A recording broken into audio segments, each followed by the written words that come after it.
When I first met Bill, I really didn't know who he was because I was not a boat fan. And I was teaching at a music store in Bellevue called Ford Music.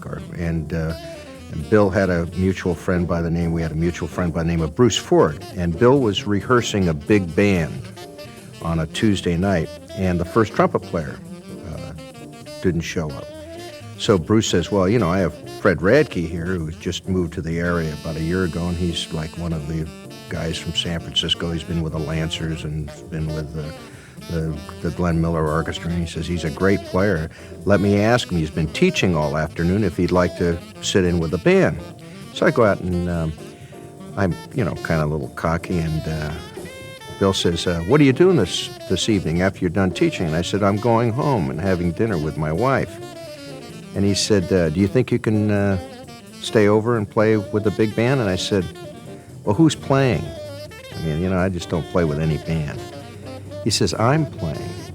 And I said, oh, and what do you play? And so he says, I play alto saxophone, and I'm the leader. I said, oh. And he says, do you read music? And I looked at him and I said, I'll tell you what. Anything you throw in front of me, I'll read upside down, backwards, sideways, whatever way you want it. He says, okay, why don't you stay around and play with us? And I said, all right.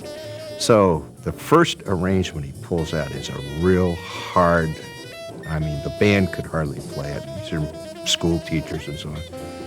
So he says, I want you to play the solo too. And it's a pretty demanding arrangement. So he kicks it off, and we start playing. And of course, Bruce Ford knows what's coming, and I nail the beginning of it. It comes to the solo, and I play this screaming, you know, solo. Bill cuts the band off after the arrangement. He says, okay. We became very fast friends right there. And I don't know if it was my attitude or something, but then Gina came to pick me up that evening, and we met Bill, and of course we did what he used to love to do, go out and have ice cream and talk about music. And of course, not many people realize this, but he had his master's degree in business and also in music. And I said, well, what's your background? He said, well, I first played with Gene Krupa's band when I was about 15 years old. And he said, then I went in the Army, and I had an Army band. And he said, and when I got ready to recruit the band, he said, they sent us to Dachau, and that's where they rehearsed the band and auditioned musicians. He says, I thought that was a little strange. And so he said, I had an Army band for a year and a half or 2 years where he was leader of that band. And then, of course, he came back and got into boat racing. But his real true love, besides boat racing, was always music. And for him to get a chance to play saxophone and to play with bands was a great thrill for him. When Bill Muncey would perform with me, the boat racing persona was gone, and the musical conductor, he was so immersed in music, the musical conductor of Bill Muncey took over, and he made sure that everything went smoothly on the stage while I was on. And, well, as a matter of fact, for the whole show, the musicians loved him because he's such a good musician. The audiences loved him. The audiences loved him because he was Bill Muncey, sometimes maybe more than they realized what a good musician he was. But he was such an asset, and so easy to work with. He was very easygoing, mostly because he had done his homework and everything was on time and he knew what he was doing. As time went on, of course, we had many jam sessions at his house when he lived on Lake Washington, and he loved that house. And next door was his attorney friend, Charlie Burdell, who was a vibe player. And I used to bring Bruce Ford down there and Bob Barbie, my old pianist, and we'd have jam sessions and we'd play. And he just absolutely loved that.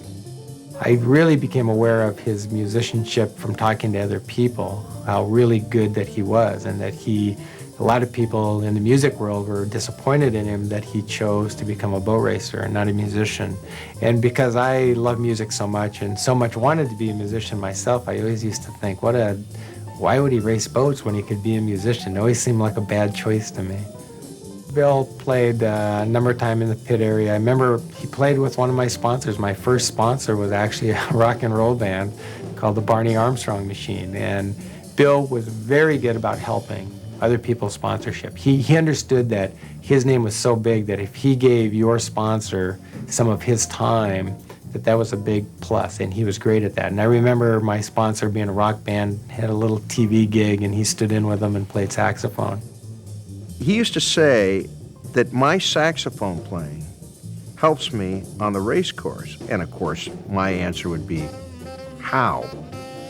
He said, when I go in, when you play a wind instrument, everything is breathing, and it's from your diaphragm. And when you breathe, your diaphragm expands like a balloon, and you support it. He said, when I'd go into a turn, and I'd be putting my foot on the pedal, I'd take a breath and play a chorus of Scrapple from the Apple, a Charlie Parker tune.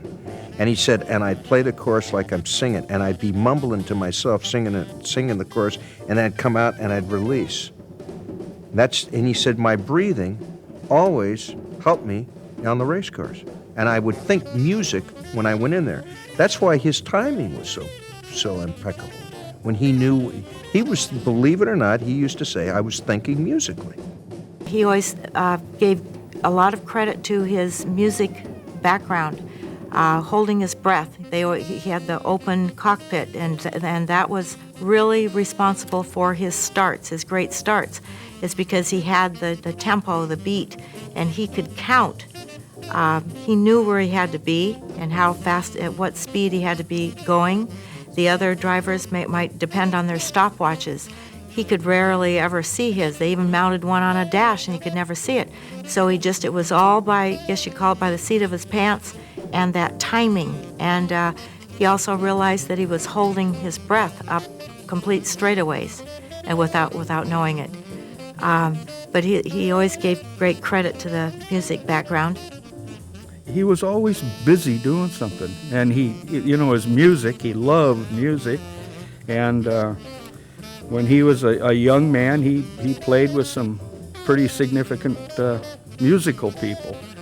And he just loved it, and he always thought it was very, very important for kids at some point in their life to have an opportunity to get involved in some kind of a music program. Or he always used to say, well, it teaches discipline, and it does this, and it does that, and it does this, and it's important, and it's good, and it's something that they can enjoy all their lives. And so he was very, very high on that, and he loved to play himself. I was asked to start the jazz department at North Seattle Community College. And so I said yes, and we started with one class, the Wednesday night band, which is still in existence after 31 years.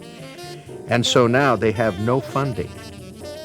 So we beef up the band. We call all these hot musicians that we know in town. And Bill says, well, we have to have some music. So Bill goes out and he spends $1,000 of his own money and buys the band arrangements. And then he writes arrangements. He starts writing arrangements for the band. And he's playing in the band. Now here's a brand new community college band with the world famous Bill Muncey sitting in the saxophone section. And he continued. He'd always show up whenever he could at a concert after he went racing, or if he was, even when he moved to San Diego and he'd come up here and be in the shop, he'd come out and be a guest soloist. And he was just such an inspiration for young people. When you were around him, he just turned you on. I mean, he was so up and so positive.